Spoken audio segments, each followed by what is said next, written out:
Well, hello, Michael here. Looking again today at Psalms 28, specifically to verse 2 to 4 for the exposition. Let's go ahead and look at this first four verses then of Psalms 28, a psalm subtitled, "The Lord is my strength and my shield." Verse 1. To you, O Lord, I call, my rock. Be not deaf to me, lest if thou be silent to me, I become like those who go down to the pit.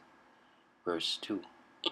Hear the voice of my pleas for mercy when I cry to you for help, when I lift up my hands towards your most holy sanctuary. Verse 3.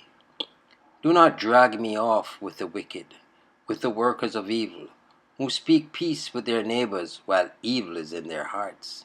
Verse 4. Give to them according to their works, and according to the evil of their deeds. Give to them according to the work of their hands.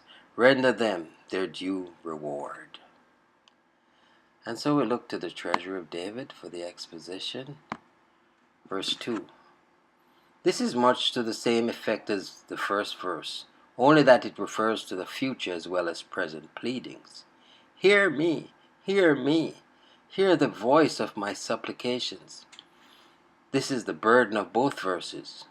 We cannot be put off with a refusal when we are in the spirit of prayer. We labor, use importunity, and agonize in supplications until a hearing is granted us. The word supplications in the plural shows the number of continuance and variety of a good man's prayers, while the expression hear the voice seems to hint that there is an inner meaning of heart voice, about which spiritual men are far more concerned than for their outward and audible utterances. A silent prayer may have a louder voice than the cries of those priests who sought to awaken Baal with their shouts. When I lift up my hands towards thy holy oracle, which holy place was the type of our Lord, Jesus. And if we would gain acceptance, we must turn ourselves evermore to the blood-besprinkled mercy seat of his atonement. Uplifted hands have ever been a form of devout posture and are intended to signify a reaching upwards towards God, a readiness, an eagerness to receive the blessings sought after. We stretch out empty hands, for we are beggars. We lift them up, for we seek heavenly supplies. We lift them towards the mercy seat of Jesus, for there our expectation dwells. Oh, that whatever we use devout gestures, we may possess contrite hearts, and so speed well with God. Verse 3. Draw me not away with the wicked.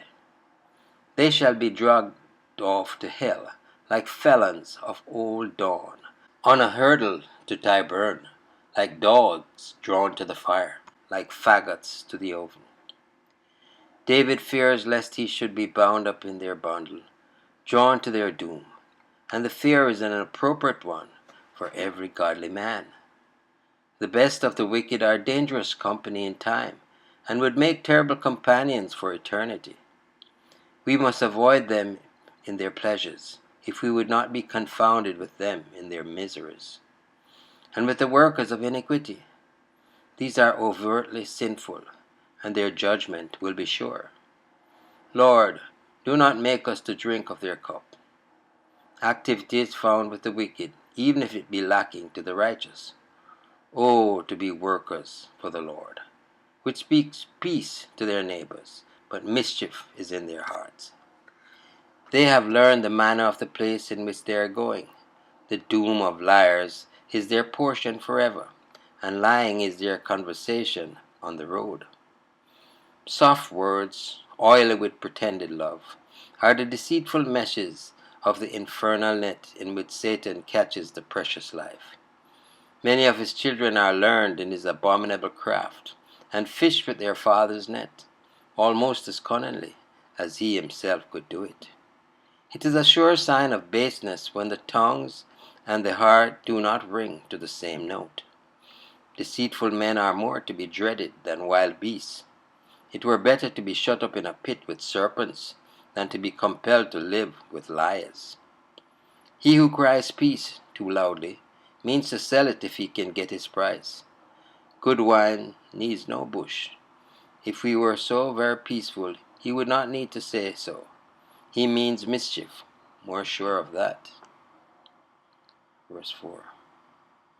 When we view the wicked simply as such, and not as our fellow men, our indignation against sin leads us entirely to coincide with the acts of divine justice which punish evil, and to wish that justice might use her power to restrain by her terrors the cruel and unjust. But still the desires of the present verse, as our version renders it, are not readily made consistent with the spirit of the Christian dispensation, which seeks rather the reformation than the punishment of sinners.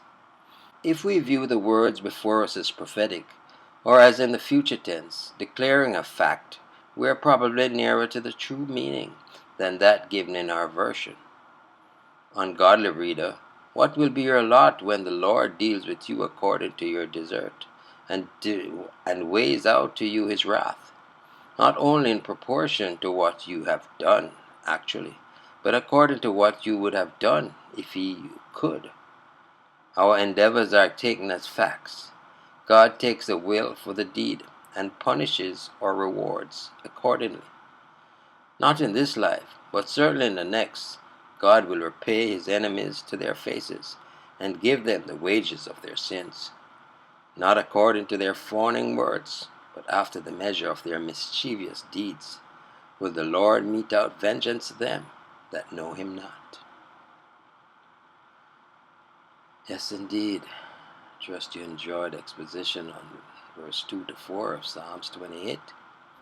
Michael here declaring yet again, Jesus is Lord. Until next time, be